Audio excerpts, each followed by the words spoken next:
couple people, their handouts on each corner chair, if they could pass those out to people. I want to get through just a few introductory items of business and stuff. First of all, just wanted to give you a little bit of my background. I'm a graduate of Covenant College. In the summer of 1986, I joined the Navy, got married, I joined the Navy, graduated college, got married, and went to medical school all in one summer. So I got it over with quickly. I graduated medical school from Bowman Gray, which is the Wake Forest School of Medicine, and went to work in the Navy. I did a year of internship at Portsmouth Naval Hospital. Then I spent a few years as the senior medical officer on the USS Shenandoah. After that very interesting time, I went to 3 years of ophthalmology residency and spent the rest of my time in the Navy as an ophthalmologist, retiring in 2020, and then wonderfully ending up out here.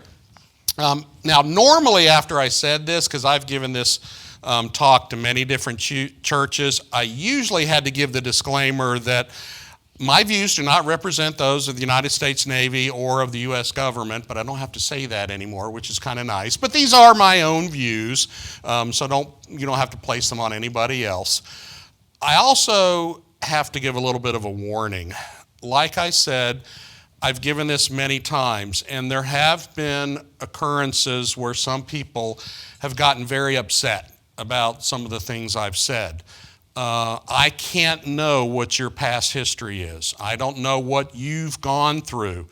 So some people get very upset about things that have happened to them, or they find something that they have thought for a long time and it's changed their minds.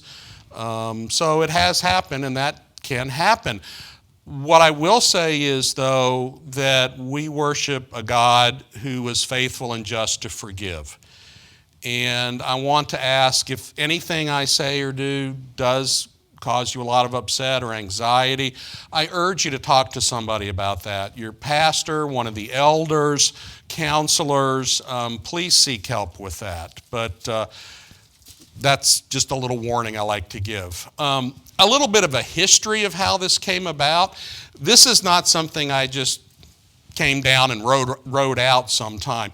This is actually a logical progression, what I hope is logical, that happened over years and years and years before I came to the final points that I'll get to. So this went on for many years, me adding and adding to it. It kind of started in medical school because I knew that this topic was going to come up. The problem is not everybody in medical school is a Christian. And I came into it with my beliefs based on my faith. But how do you talk to somebody about that if they're not a believer? And it's very difficult. So what I tried to do is think of this in a way and separate myself from my faith and talk about it just in addition to my faith. It's up to you to see how successful you think I was at that. And it's a challenge. I mean, we're living in a world where even Christian denominations are not necessarily pro-life. I read one article where a pastor says, well, I think abortion is a sin with a small s, not with a big S. Made me wonder, what's the verse in the Bible that says sin with a small s is... wages of sin with a small s is that, The other story I'll give is Sandy and I were looking for a church when I was attending medical school, and we went to a PCUSA church to try that out. I had never been to a PCUSA church. And at the beginning of the service, the pastor and his wife were giving a little vignette, and it was them talking at the breakfast table about the abortion issue. And the basic premise at the end was that this is a very personal thing, and really the church shouldn't be saying anything about it or interfering with a woman's life. I didn't hear anything the rest of the whole service. I was just sitting there shocked and gnashing my teeth, and to this day I wish I had gotten up and just left, but I didn't. I wish I had. So it is a challenge. Let me share with you why I am so passionate about this. And at this point, I really would like to thank both the ruling and teaching elders here for allowing me the opportunity to do this. But let me tell you one of the reasons I'm so passionate about it. And it's because of a story a woman told me one time. And she relates something that happened to her many, many years ago, where she was x-rayed in the abdomen 16 times before the doctors realized she was pregnant. And the doctors told her, chances are your child will either be blind or retarded. Now, I know that's not a comfortable word, but that's the word they used back then. It's not really an appropriate word now. But that's what they told her. She and her husband were, of course, devastated. But they were both Christians, so they would hear nothing of that. That wasn't a choice for them. She was a teacher, so she started fervently praying that if it had to be one of those two, that it would be blindness, because she thought she was better equipped to teach and raise somebody who was blind rather than had a mental deficiency. And so they were fervently praying about that. And it came time that the child was born and fortunately was fine. That woman was my mother. That child was me. Can you imagine that being told to you? And thinking that there were people, including doctors, who would be happy if you didn't even exist. And what an effect that would have on your lives. That is one of the reasons I am so passionate about this, because it's part of my own personal story. And thank God that he had the grace to give me the parents he had.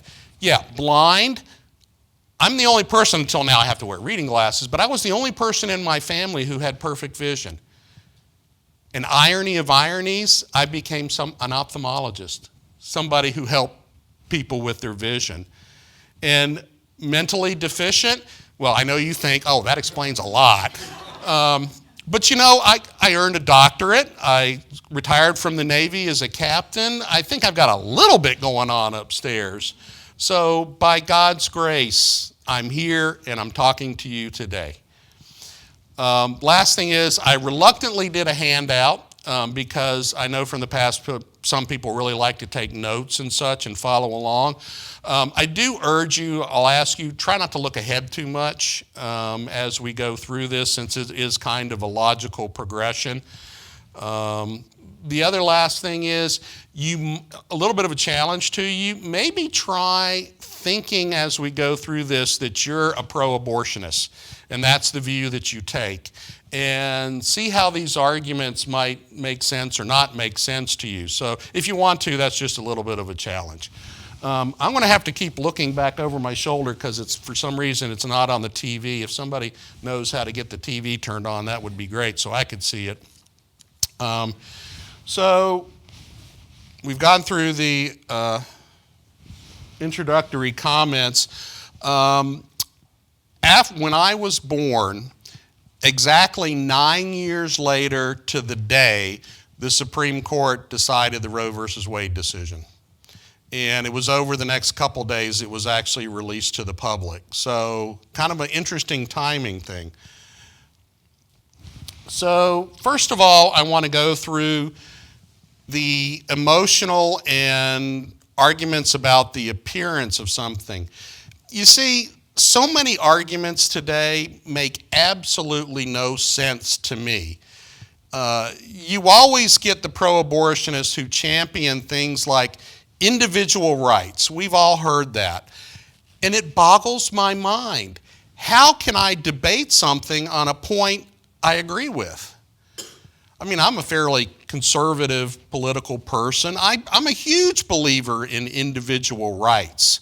So how can that be an issue? Well, technically it's not. Christians believe in individual rights just as much as non-Christians do. The issue is not individual rights. The issue is an unborn an individual? Does that unborn have individual rights? So the basic of the issue is an unborn an individual? Now, they say this, but if you think about it, the real reason they push this is to make themselves feel better about what they believe, because they're not persuading anybody by this argument. It just makes them feel better. The other argument you get into is appearances. Now, let me be honest, both sides use this argument. It does not look anything like a person. It's just a blob of tissue, a product of conception. You know, they come up with all these words about its appearance. Pro-life people, they do the same thing. At this stage, the baby has 10 fingers and 10 toes. It starts a heartbeat at this point. You know, I'm sure some of you, how many of you have seen the silent scream? Oh, nobody has? Okay, look it up sometime. It's a video of an ultrasound of a baby experiencing pain in the womb. Very powerful. But again, that's just talking about appearance. Now, I'm not saying I disagree with those arguments. I don't disagree with them. They can be very powerful and very persuasive.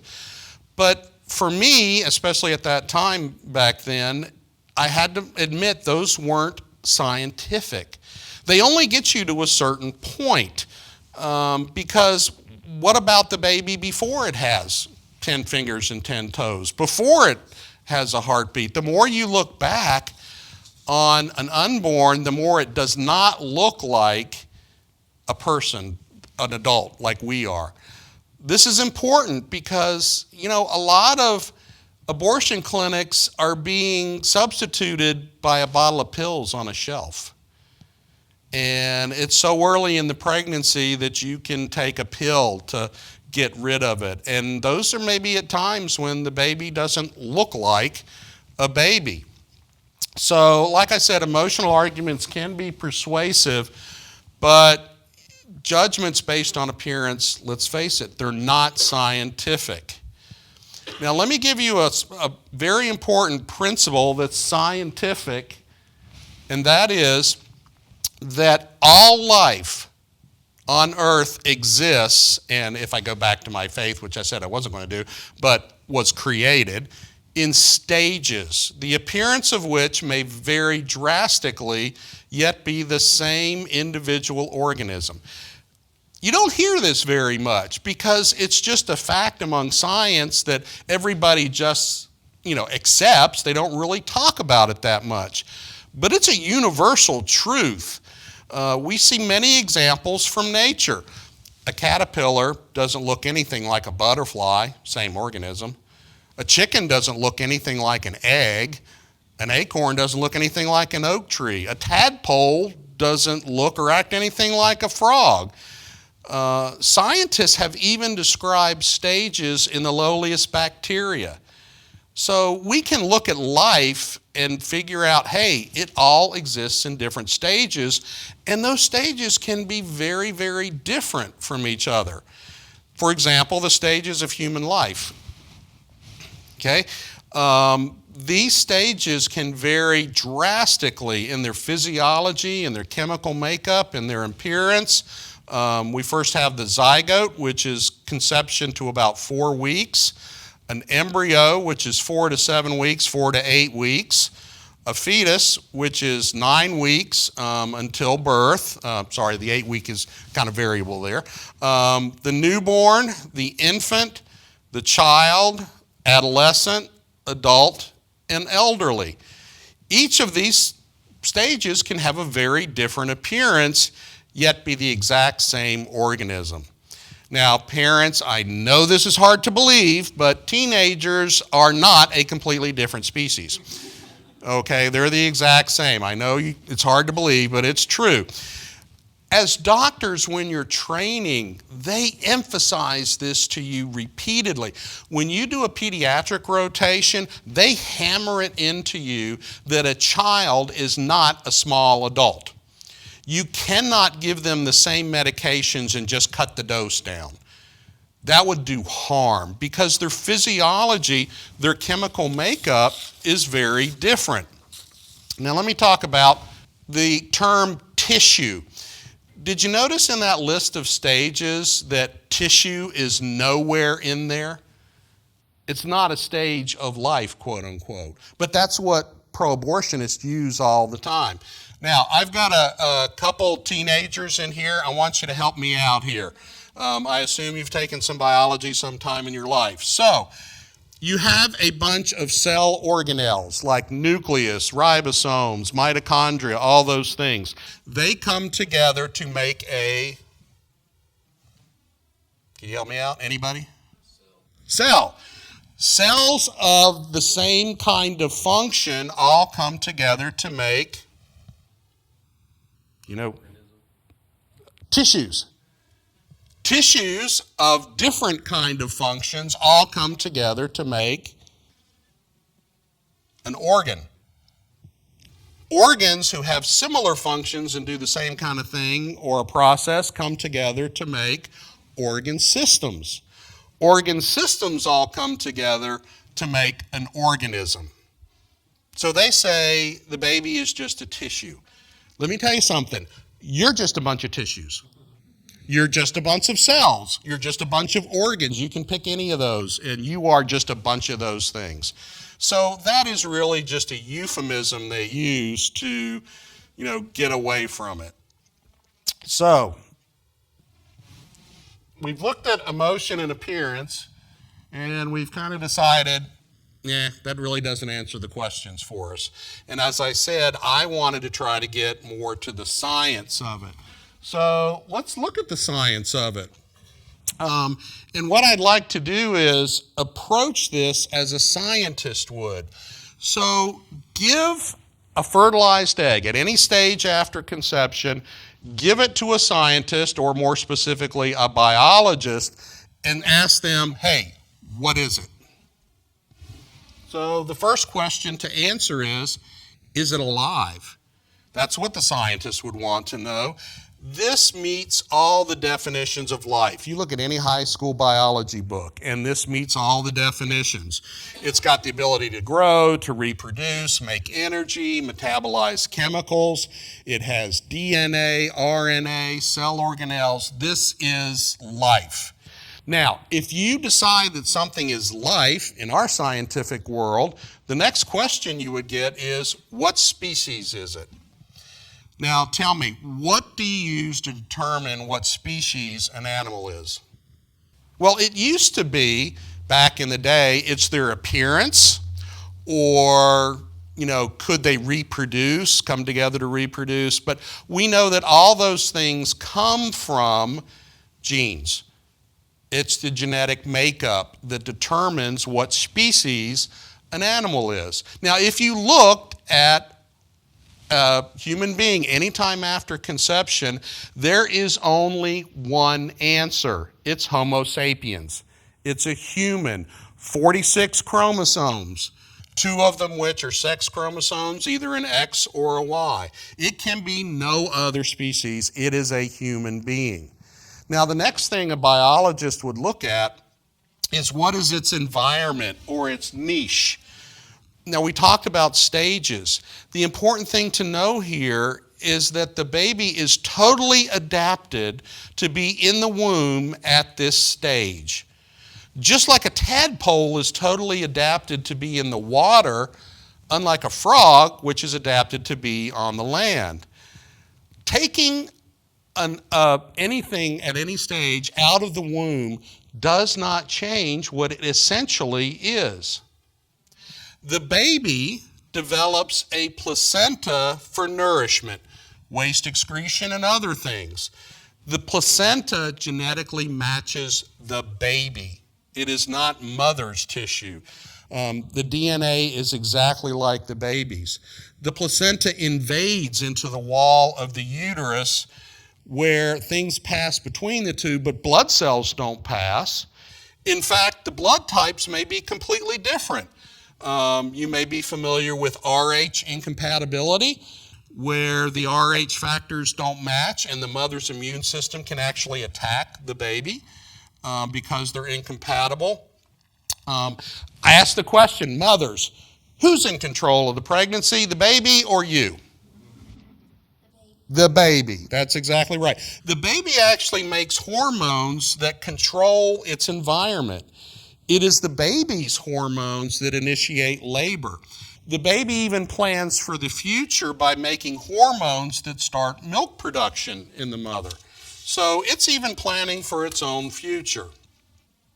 Now we get to the next question, individuality, and the question of that. Because what you hear today is, how can you tell a mother what to do with her own body? So the question becomes, is it part of the mother, or is it a separate and distinct from the mother? I know, and I'll admit, its location is inside the mother, but it is actually part of the mother.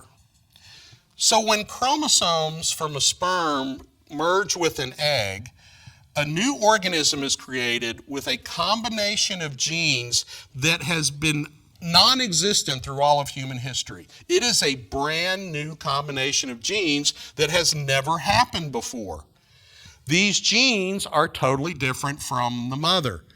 This happens at the very moment of conception. So they can have a completely different blood type. The child is a different sex half the time. X and Y chromosomes determine this. Can you imagine being a feminist and somebody telling you, well, you know, part of your body is male? You know, of course, I guess that doesn't matter today since we can't even define what a woman is. But another example, if you take a Chinese zygote and implant it in the womb of a German mother, the baby will come out Chinese. If it was part of her body, you'd think it would be the exact same race. DNA testing. Some of you might love the crime scene investigation type programs where they analyze tissue and stuff from a murder scene or whatever.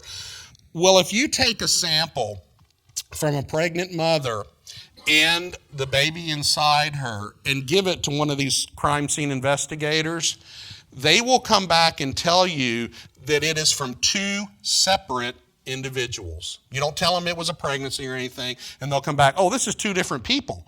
Now, we can tell that one's actually the mother of this other one, but they're very separate people. The other example is, sadly, one may die and not the other. The unborn can die, the mother still goes on. The mother can die, and the baby can be saved. So these are separate individuals. Now let's talk about, I'll do a little digression here about what you always hear about reproductive rights. When a female baby is born, she has all the eggs she will ever have in her entire life. 1 to 2 million eggs or oocytes. She does not make any more after that point. It just steadily declines over time. So what about that child's reproductive rights? You got to ask yourself. Let's look at how the baby develops. And getting back to genes, a conceived human life has all the genes necessary to control its development for the rest of the unborn's life. When that person dies, they'll basically have the same genetic structure in all its tissues that it had when it was born and when it was conceived. So if it's allowed to develop normally, science knows that it will proceed through all the stages of life if allowed to develop normally. Now, despite what grocery store newsletters and programs like the National Enquirer might say, never has a woman given birth to a lizard. All right, we know what the outcome will be. It's proven by science. Let me also talk about one thing people talk about, and that's brain waves. You know, it's not real and, you know, it has brain waves or not. That's an apples and oranges argument. At the end of life, brain waves are used to determine the end of life, not to determine proof of existence. Because we know that when brain waves cease, they won't come back. So you can use that to determine when somebody dies. Now, in a conceived individual, we know that if allowed to develop normally, those brain waves will start. It's just at that stage, they don't have them. But they will. So that's just a ridiculous argument, at least to me. Okay. So we get to the point where science has proven the unborn is living, a human being, and an individual. Here's the dirty little secret. The leaders of the abortion movement know this. I have read a lot of their writings. I've heard what they have to say. They know that that unborn is a living individual human life. They don't want their followers to know that. Have you noticed how in pro-life arguments, it's to teach, to inform, to try to get people to learn? Pro-abortion arguments are not. They don't want their followers to know these things. They want to keep them in ignorance and just concentrate on the emotional and the appearance. They talk about emotions, circumstances of life, which are subjective, legal constraints, and they substitute euphemisms for scientific discussion. They don't want the truth to be known. So here's an important question, and I ask you this. If you know that it is an individual human life, how do you justify abortion and ending that individual human life? How do you justify it? I mean, there are laws against harming an eagle's egg, yet a mother can end the life of an individual human life. How do you do that? I mean, how do you do that and not be a horrible person? Which, that's subjective, but. Anybody have an imagination?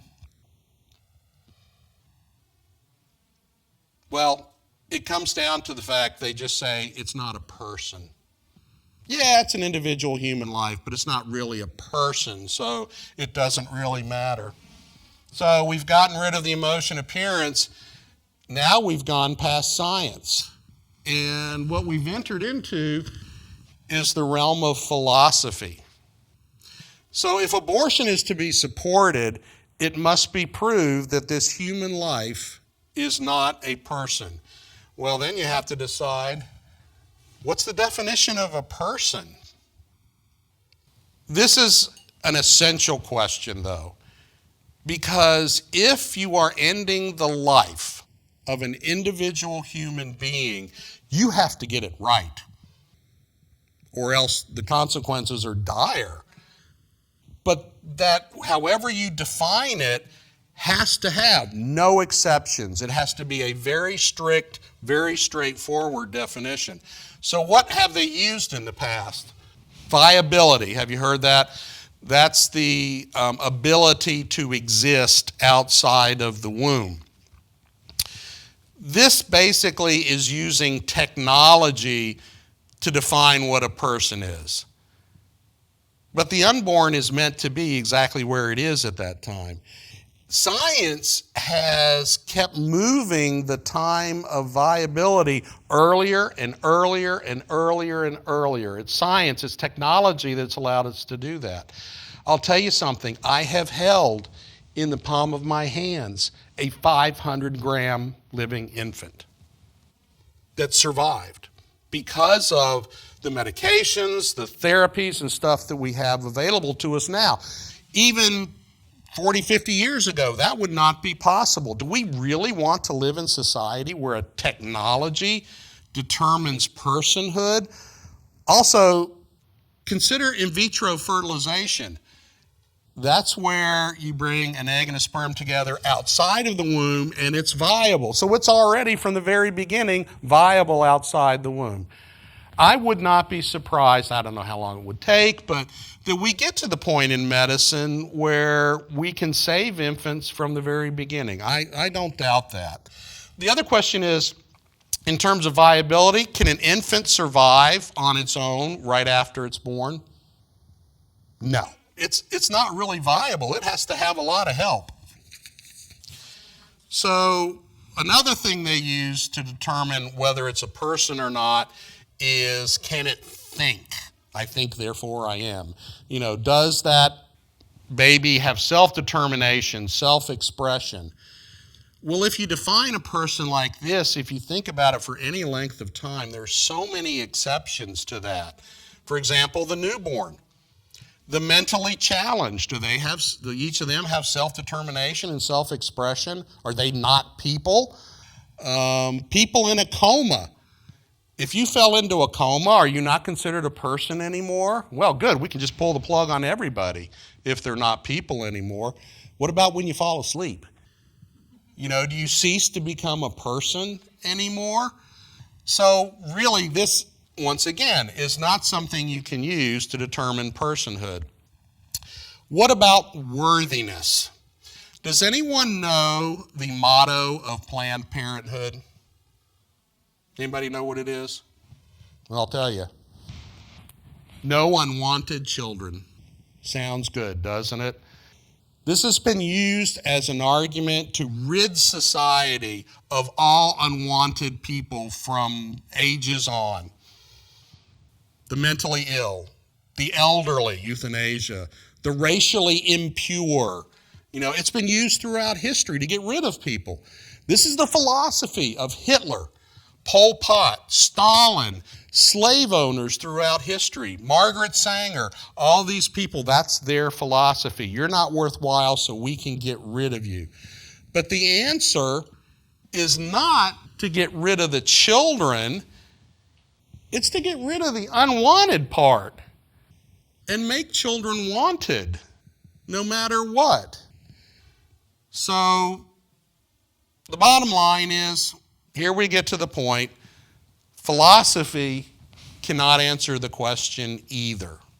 Now, this is something that I struggled with for years and years, because I could not come up with a definition of what a person is that would justify ending an individual human life. And that really bothered me. I cannot think of a good definition. I don't know if you can. So I struggled with it.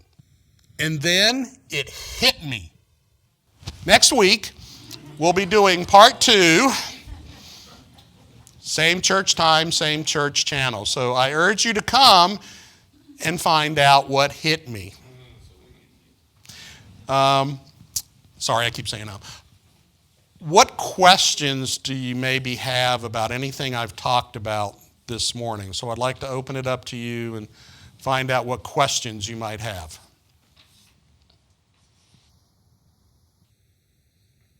You're either the smartest class I've ever given this to or the dumbest. I don't know which. I'll err on the side you're the smartest. But any questions about that?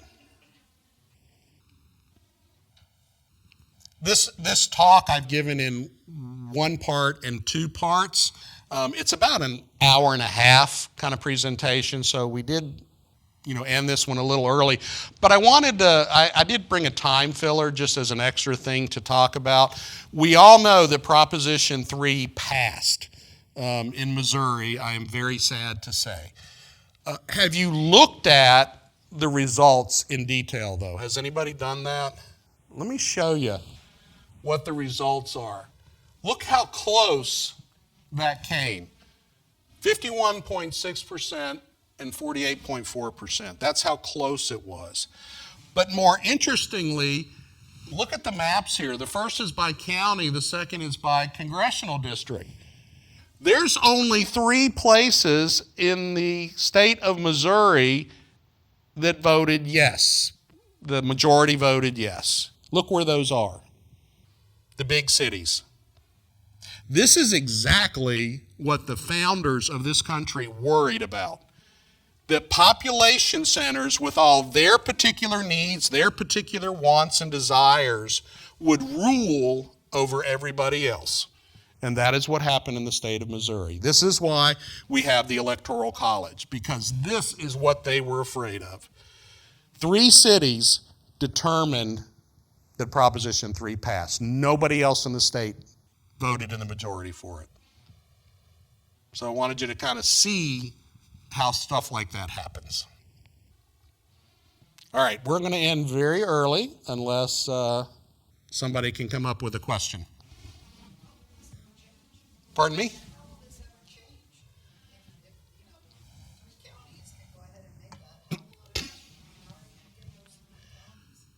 That's a great question. How do we change things?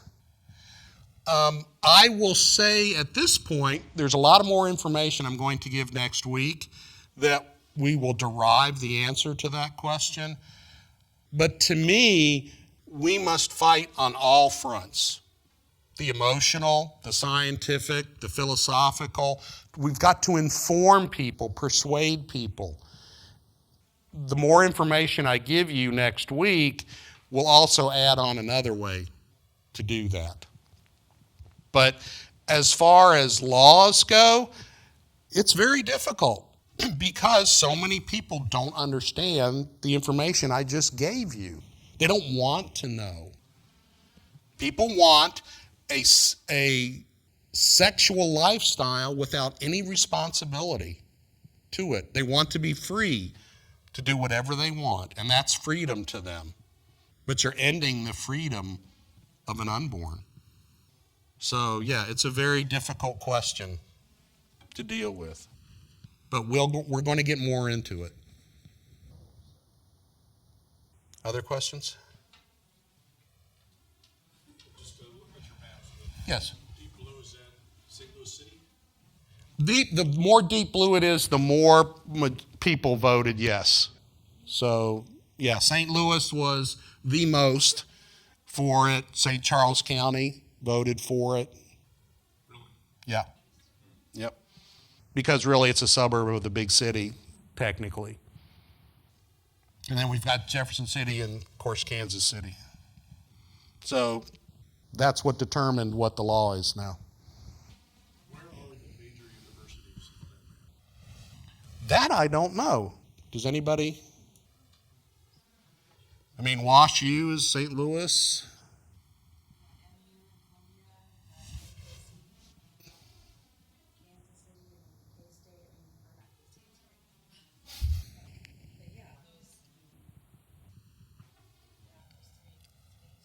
You can't be suggesting that universities are liberal, can you? I'm just suggesting that population centers that have schools like that, what are they teaching? Exactly. those areas. That's a great point. They're not teaching what I just said. Not at all.